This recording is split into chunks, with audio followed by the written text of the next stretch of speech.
Boa tarde, terceiro ano. Bom, hoje vamos ter uma aulinha de química, então vamos falar das reações inorgânicas, parte 1, página 141 da apostila de vocês, ok? Bom, vamos falar então o que vem a ser essas reações inorgânicas e os principais tipos dessas reações, tá? Então vamos lá. As reações químicas, elas podem ser classificadas de diversas formas. Mas o que são as reações inorgânicas?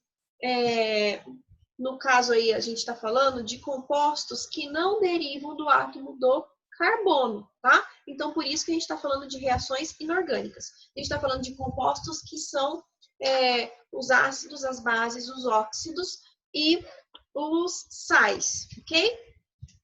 Geralmente, essas reações inorgânicas, elas são subdivididas segundo ao número de substâncias formadas, ao número de reagentes e a presença ou não de substâncias simples e compostas, tá? Então, nós temos 4 tipos principais dessas reações inorgânicas. A primeira delas é o que eu chamo de reação de síntese ou adição. O que vem a ser essa reação de síntese ou adição? São aquelas reações em que 2 ou mais reagentes se unem para formar um único produto. Como assim? Ó, então, vou juntar aqui o A mais o B e eu vou ter um produto final que é meu AB. Então, aqui eu tenho 2 reagentes para formar um produto, tá? É o que acontece, por exemplo, quando a gente tem o carbono, tá? Reagindo com o oxigênio e forma o dióxido de carbono. Esse aqui é o que a gente tem aí como exemplo, aí, a reação entre o carbono e o oxigênio, tá? Então, toda vez que vocês tiverem aí a ocorrência de 2 ou mais substâncias para formar uma única substância, vocês vão ter aí uma reação de adição ou reação de síntese, tá? A apostila de vocês, na página 142, traz uma observação. Essa observação fala o seguinte: a reação de síntese poderá ser chamada de síntese total quando todas as substâncias dos reagentes forem simples, tá? Primeiro e o segundo exemplo. Substância simples, tá? Agora, quando pelo menos um dos reagentes for uma substância composta, a reação será classificada como de síntese parcial. Então, se eu tivesse colocado uma substância que seria uma substância composta para reagir aqui, ela seria uma substância, uma síntese parcial. Vou pensar aqui num exemplo para vocês. Se eu colocar aqui o enxofre, não, vamos colocar o gás carbônico mais água. H2O mais CO2. Aí aqui eu tenho o quê? H2CO3.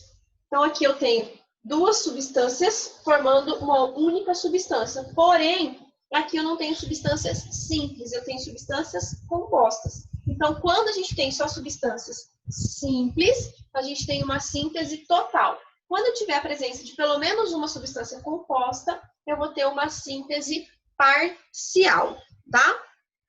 O segundo tipo de reação que nós vamos ter é a reação de análise ou decomposição. Vamos lá. O segundo tipo, reação de análise ou decomposição. Como assim? Que vai ser isso aí? Ao contrário da reação que a gente viu agora, tá? a gente vai ter uma substância agora sendo decomposta em duas ou mais substâncias. Então, agora, eu tenho uma substância composta que vai dar origem a duas ou mais substâncias que podem ser simples ou compostas, claro, né? Então, o que a gente tem aqui? É que essa decomposição, ela pode ocorrer, pode ser por aquecimento, que a gente chama de pirólise, ou da passagem de uma corrente elétrica em um meio aquoso, que a gente chama de eletrólise, ou ainda pode ser que aconteça uma decomposição por conta da luz, que a gente chama de fotólise, tá? Então, ela pode ocorrer devido a 3 fatores. Ou por aquecimento, que a gente chama de pirólise, ou por ação da corrente elétrica, que nós chamamos de eletrólise, ou ainda por incidência luminosa, que a gente chama de fotólise, tá? Vou colocar um outro exemplo aqui para vocês, ó. Na, deixa eu ver aqui, na apostila de vocês tem um exemplo bem legal também aqui, que é o NaN3.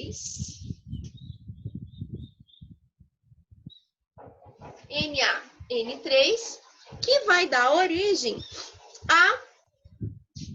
Vou dois aqui, né? Quando eu separo isso aí, o que a gente vai ter no momento da separação aí? 3N2 mais 2Na. Então, o que eu tive aqui, ó? Um composto formado por uma substância composta pelo sódio e pelo nitrogênio, formando duas substâncias simples, tá? Então, quando eu coloquei ali, ó, que se o gás nitrogênio está sendo produzido, tá? Está produzindo gás nitrogênio, ele foi produzido por alguma reação que envolvesse o quê? Ou calor, ou a passagem de corrente, ou a passagem de luz. Por isso que ele está se decompondo. Normalmente, essa decomposição, ela acontece por calor, tá? Essa decomposição, essa que eu estou colocando aqui, tá? Para vocês observarem. Na apostila de vocês, tem alguns exemplos que coloca aí para vocês, tá? Colocou a reação de decomposição do peróxido de hidrogênio, que ocorre por fotólise, colocou a decomposição do carbonato de cálcio, que acontece por pirólise, e a decomposição da água, que acontece por eletrólise, tá? Então, colocou aí 3 exemplos para vocês estarem observando. O terceiro tipo de reação que nós vamos ter para as reações inorgânicas, agora prestem atenção, tá? Que é o que a gente chama de reação de deslocamento ou de simples troca. Então, esse aqui é o terceiro tipo. Nós vamos ter uma reação de deslocamento ou simples troca. Tá? E o que vai ser esse tipo de reação? Então, nesse caso, o que nós vamos ter? Uma substância simples, que vai reagir com uma substância composta, e aí vai originar uma outra substância simples e uma outra substância composta. Só que vai ocorrer troca entre os seus ligantes, tá? Então, vou pegar aqui, ó, uma substância simples. E vou pôr para reagir com o BC, que é uma substância composta. Quando ela reage, o A vai ser deslocado pelo B. Então, eu vou formar aqui o AC mais uma substância simples B. Então, ocorreu aqui, ó, uma simples troca, tá? Vou colocar um exemplo para vocês aqui, ó. Um outro exemplo. Vou colocar aqui o cobre como uma substância simples, reagindo com o nitrato de prata, tá? Então, vou colocar aqui para reagir com o nitrato de prata. Beleza, então eu tenho aqui o cobre reagindo com o nitrato de prata. Só que esse meu cobre é mais 2 e a prata é mais 1.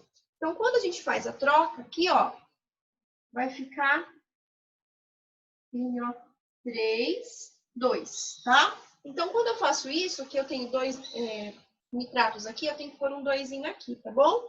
E aí, a minha prata, que vai ficar sozinho, e é o Ag. Bom, ocorreu a troca aqui, tá vendo? Então, nesse exemplo que eu coloquei aqui para vocês, o que a gente tem? O cobre, que é a nossa substância simples, né? Mas ela se ligou com o nitrato e formou uma nova substância, que é uma substância composta, tá? Então, quando acontece essa simples troca, sempre vai ter uma formação de uma substância simples, aí a gente tem essa reação de deslocamento, tá? Essa reação, ela é classificada em físico-química, tá? Por quê? Porque ela é uma reação como ocorre na oxidorredução. Porque tem transferência de elétrons entre as substâncias envolvidas. Nesse caso aqui, o que aconteceu? Teve transferência dos elétrons da substância simples para a substância composta, tá? Então, a gente consegue observar isso quando ocorreu a troca aqui, ó, que ocorreu a troca de NOx, tá? Que aí a gente tem que fazer esse balanceamento. Então, na prática, se a gente perceber, quando coloca uma fita de cobre em uma solução de nitrato de prata, com o tempo, a solução de nitrato de prata, ela vai deixando de ser incolor e ela começa a ficar meio azul, tá? Isso por quê? Porque a fita de prata, ela vai ficando vai sofrendo a ação do cobre, ela vai recebendo o cobre.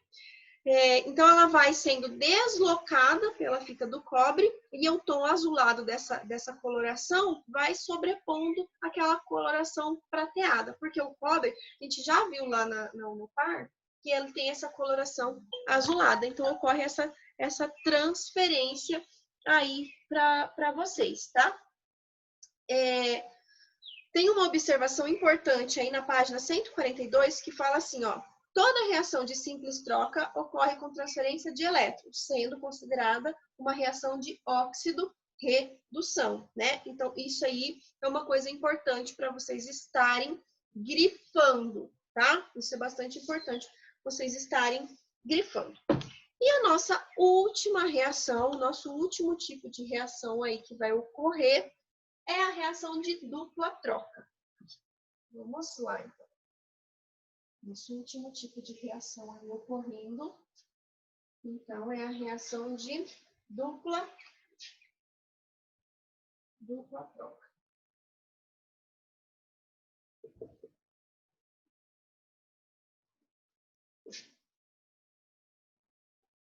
Tá. Bom, o que vai acontecer aí com essa reação de dupla troca ou de substituição, tá? Ocorre entre duas substâncias compostas em que os seus elementos ou os radicais fazem trocas entre si e vai dar origem a novas substâncias compostas, tá? Então, eu tenho aqui, ó, AB reagindo com CD, duas substâncias compostas, né? E aí, como produto, vou ter a formação, ó, do AD e do CP. Estão vendo? Então, a gente teve a dupla troca dessas substâncias, tá? Então, quando a gente observa isso acontecendo, a gente vê a formação de novas substâncias. Deixa eu ver o que na apostila de vocês também traz uma observação que é bastante importante aí, que fala assim, ó, as reações de dupla troca não ocorrem com transferência de elétrons. Assim, não são reações de óxido-redução. Então, aqui a gente não está falando de reação de óxido-redução, tá? É importante vocês saberem. Deixa eu colocar um exemplo aqui para vocês de uma reação de dupla troca. Vamos colocar aqui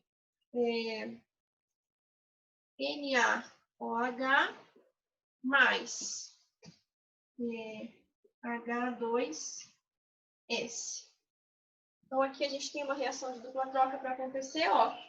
Aqui, vou pegar o cátion aqui, que é o Na, e vou pegar o enxofre aqui, que é o S. Só que o S é menos 2, então aqui fica com 2, tá?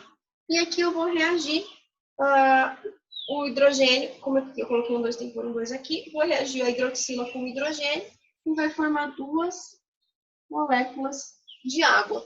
Aqui a gente também tem uma reação de dupla troca, tá? Bom, o que é importante agora vocês entenderem? Aí na apostila de vocês, na página 143, traz aí para vocês a ocorrência das reações de deslocamento, tá? Então, como que vai ocorrer o deslocamento dessas reações de simples troca, tá? Então, a gente não pode só colocar as substâncias ou reagentes em um sistema e querer que essa reação ocorra simples assim, tá? Então, essas reações de simples troca são caracterizadas por elementos que têm uma maior ou uma menor reatividade.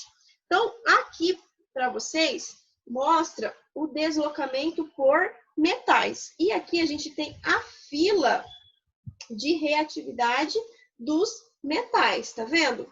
Então, quando a gente tem aqui, ó, a reatividade aqui é a reatividade crescente, tá? Então, do ouro para o césio, vocês estão vendo que a reatividade ela vai aumentando. Então, com base nessa fila de reatividade, o que a gente pode prever?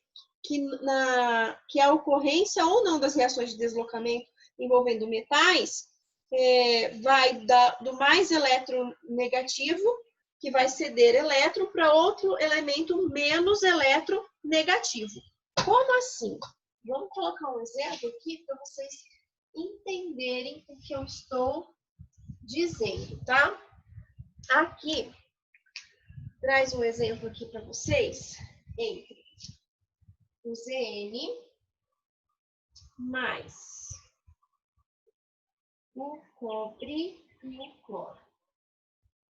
Tá? Então, a gente tem o zinco com o cloreto de cobre.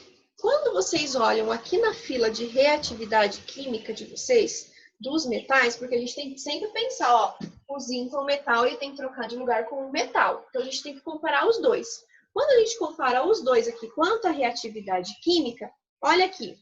O zinco, ele tá bem aqui, ó. E o cobre tá bem aqui. Então, o zinco, ele é mais reativo que o cobre. Isso significa o quê? Que ele tem força suficiente para tirar o cobre daqui. Então, essa é uma reação que pode acontecer. Então, a gente vai ter aqui, ó, o Cu mais ZnCl2. Por quê? O zinco, ele é mais reativo que o cobre, tá? Mas, se a gente pegar um elemento em que, vamos colocar aqui, ó, vamos colocar o cobre para reagir com o sulfato de ferro. Vamos lá, ó. Cobre é um metal, ferro é um metal. Então, eu tenho que comparar os dois na minha fila de reatividade química. Então, quando você compara aqui os dois na fila de reatividade química, o que você tem aqui, ó? Que o ferro está bem aqui e o cobre está bem aqui. Se o ferro está aqui antes, significa que ele é mais reativo. E isso faz com que o cobre, que é menos reativo, não tenha força para retirar o ferro daqui, porque ele é mais reativo. Se esse é menos reativo e esse é mais reativo, essa reação de simples troca não ocorre. Tá? Então, aqui ocorreu porque o zinco é mais reativo que o cobre. Então, ele tem força suficiente para retirar o cobre daqui. Então, ocorreu o que a gente chama de reação de simples troca. Mas o cobre é menos reativo que o ferro, então essa reação não acontece. E o mesmo pode acontecer para os não metais, tá? Para os ametais. Então, vocês têm aqui, ó, a filinha de reatividade química dos não metais. Então, vocês estão vendo que o flúor é o elemento mais reativo. Vamos colocar aqui, então, um exemplo. Ó, vou colocar aqui, ó, o F2 mais 2NaBr. Agora, como eu estou falando de ametal, então eu vou colocar o ametal comparado com o ametal. Quando vocês olham aí na fila de reatividade química, o flúor ele é mais reativo que o bromo. Então, ele tem força para trocar de lugar com o bromo. Então, o que a gente vai ter aqui? Formação do Br2 mais 2NaF. Então, a gente vai ter a formação desse composto. Mas, se a gente pegar o elemento, por exemplo, o I2, para reagir com o FeBr2, quando você compara lá na sua lista, você vê que o iodo, ó, ele é menos reativo que o bromo. Se o iodo é menos reativo que o bromo, ele não tem força para retirar esse daqui, tá? Então, esse aqui ele é menos e esse daqui. Então, essa é uma reação que não ocorre, tá? Então, quando vocês vão fazer a análise de reação de simples troca, vocês têm que observar a reatividade química do elemento que está sozinho, tá? Se o elemento que está sozinho é um metal, você vai ter que comparar ele com o metal que está ligado ao composto, a substância composta, tá? Se o elemento que está sozinho aqui é um ametal, você vai ter que comparar ele com um ametal que está na substância composta, sempre olhando a sua reatividade química, tá? E aí, tem também para vocês a ocorrência das reações de dupla troca. Reação de dupla troca, então, só acontece entre sais, tá? Ou entre sal e ácido, ou entre sal e base, ou entre ácido e base, tá? O exemplo que eu coloquei aqui atrás, anteriormente, era uma reação entre um ácido e uma base, tá? Então, para verificar a ocorrência de uma reação de dupla troca, sempre tem que ter esses elementos. Se a gente tiver colocado qualquer composto orgânico, não vai reagir, não vai acontecer reação de dupla troca. Se você tiver colocado um óxido, não vai reagir, não vai ter reação de dupla troca, tá? Então, essas observações são muito importantes, tá? E quando ocorre a formação de pelo menos um produto que é insolúvel, tá? Então, pelo menos um desses reagentes também tem que ser insolúvel. Isso que eu estou falando para vocês é muito importante porque quando você pega uma reação lá para acontecer, você olhou, é uma substância simples, uma substância composta, você já faz a troca. Opa, mas se for uma substância simples que é menos reativa, essa é uma reação que não vai acontecer e você já vai errar todo o exercício, tá? Então, prestem atenção nessas observações que a apostila traz aí para vocês. Agora, vocês vão fazer para mim os módulos 34, 35 e 36 da apostila de vocês, para colocar lá na plataforma. E além de fazer esses exercícios, eu vou colocar algumas reações aí na plataforma para vocês estarem classificando se ela é uma reação de adição, se é uma reação de deslocamento, se é uma reação de simples troca ou uma reação de dupla troca. Combinado? Então, até a próxima, pessoal!